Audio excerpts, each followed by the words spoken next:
Hi guys, good morning again. Babalik tayo. Gusto ko lang sagutin kanina kasi habang nasa train tayo, may nag-message sa akin. Okay, anong tanong niya? Bakit daw pumunta pa ako dito sa Canada? Maganda na yung work ko sa Pilipinas. Okay, sabi ko nga, di ba, sa mga first, mga vlogs ko is pumunta ako dito. My reason is habang nabubuhay tayo, kailangan mag-aral tayo, matuto tayo kasi maraming pagbabago, di ba? So hindi dapat kung ano lang ang natutunan natin hanggang doon na lang tayo. Wait lang, tatawid ako. Okay, continuous learning. Sabi nila, mataas na yung pinag-aralan mo dun sa Pilipinas. It's okay. Kasi kung gusto mo mag-upgrade, gusto mo pang matuto, okay lang yan hanggat kaya mo pa. Diba? Kasi kung matanda ka na, hindi ka na yan. Hindi mo na yan makakaya. So as long as kaya mo, and then may pangarap kang gusto mong maabot, okay, gawin mo ang lahat. Pursue to your dreams. Okay? So yun po ang reason. And pag marami kang nalalaman is marami ka ding matututunan or and marami ka ding tutulungan, di ba? Yun ang ibig kong sabihin. So sana po maunawaan nyo yung gusto kong sabihin, okay? And then may nagtanong pa, nag-vlog na daw ako. Yun ang gusto ko, gawin din yun. Okay, nag-vlog din kaya, joke. Okay, so yun, kasi pag nandito po sa Canada, para hindi kayo ma-homesick, kailangan gumawa kayo ng paraan. Nasaan ba tayo? Hindi na ako nakikita. Against the light. Okay. Gumawa kayo ng paraan para kayo hindi ma-homesick. Okay.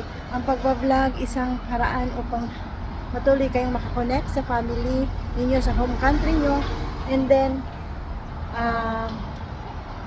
syempre, maging updated kayo. Okay, dito tayo. Habang hindi pa nagbubukas yung school. Okay, naghihintay tayo magbukas yung school. Okay, maaga akong dumating. So, yun. Ang pagbablog isa ding libangan yan. Nakakatulong din. And itong pagbablog ko is gusto kong maging inspiration lalong-lalo na sa aking mga pamangkin na nag-aaral pa.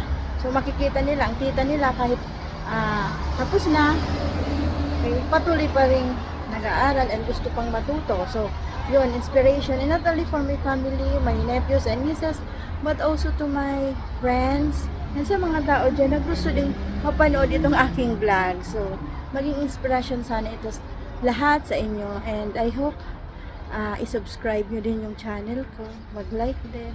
Okay? So, support na lang po. And yung gusto mag-send ng star sa mga reels ko, pakisend na lang. Thank you in advance. And of course, gusto kong pasalamatan yung mga patuloy na nagsusuporta sa akin. Simula ng start ng journey kong ito dito sa Canada. To my one and only love, mahal ko, thank you so much for all the support. Kahit pagod na, nagigising pa yan sa umaga para lang ihatid ako sa GO train. Okay, and then sa part-time job ko din, inahatid niya ako. So, wala akong masasabi sa kanya. Thank you so much, mahal. I love you so much. And of course, to my sisters there in the Philippines, thank you for all the support and for all the love and for the prayers. Thank you so much. I love you all. And of course, sa mga co-workers ko dyan sa Pilipinas, mga school head sa Bakakay East District, headed by Ma'am Joy. Thank you so much, Ma'am Joy, and to my teachers at Gubat Elementary School. Thank you for all the prayers and support. And I hope matapos ko kaagad ang program na to, ang course na to, para pag bumalik ako dyan sa Pilipinas, at least yung napag-aralan ko dito is masishare ko lahat sa inyo. Okay? So, this is my goal para makatulong din sa iba kung ano natutunan ko dito. And of course, kailangan i-share natin yung natutunan natin. Okay? So, huwag tayo maging madamot. Okay? Kasi binibigyan tayo ng blessing ni Papa God para din magbigay tayo ng blessing sa iba. Okay? So, medyo tingnan nyo ang aking eye bags ngayon. Hindi talaga na yan maaalis. Kailangan magbasa tayo, magbasa ng magbasa para makapasa tayo. And matuto tayong kumbaga i-manage yung time natin. Pero minsan, kulang pa ang oras para sa mga gawain. And marami talaga, super busy dito. Hindi mo alam kung anong uunahin mo.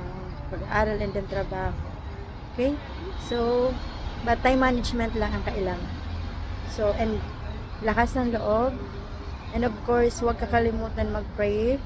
Kasi siya lang talaga ang magbibigay sa atin ng lakas ng loob and motivation. Parang lahat ng itong endeavor natin is matupad or matapos natin and maging successful tayo. Okay? So, thank you so much. Kasi, I think magbubukas na yung school. Gusto ko kaagad pumasok sa classroom para inom muna ng kape. Okay? Kasi ang aga ko umalis sa bahay. So, thank you. Thank you for all the support. And please subscribe to my channel and please like naman po. Thank you. Bye-bye. See you later.